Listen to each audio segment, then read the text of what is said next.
চাকরির দাবিতে আবারও উত্তাল তিলোত্তমা।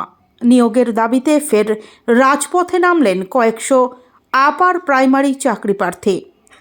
দাবি দীর্ঘ 11 বছরের বঞ্চনা আর কর্মহীনতার যন্ত্রণা নিয়ে আজ তাদের প্রতীকী নবান্ন অভিযান। আন্দোলনকারীদের আরও দাবি, দীর্ঘ 1 দশকেরও বেশি সময় ধরে তারা নিয়োগের অপেক্ষায় দিন গুনছেন। আজ এই মরণবাচন লড়াইয়ের মাধ্যমে তারা সরাসরি প্রশাসনের শীর্ষ স্তরে নিজেদের যন্ত্রণার কথা পৌঁছে দিতে চান।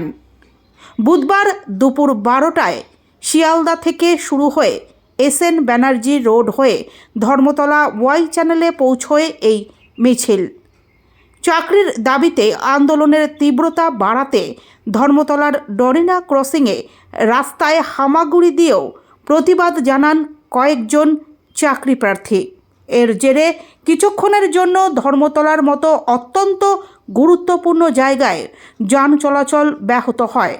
কিছুক্ষণের মধ্যেই পুলিশ সম্পূর্ণ বিষয়টি নিয়ন্ত্রণে আনে।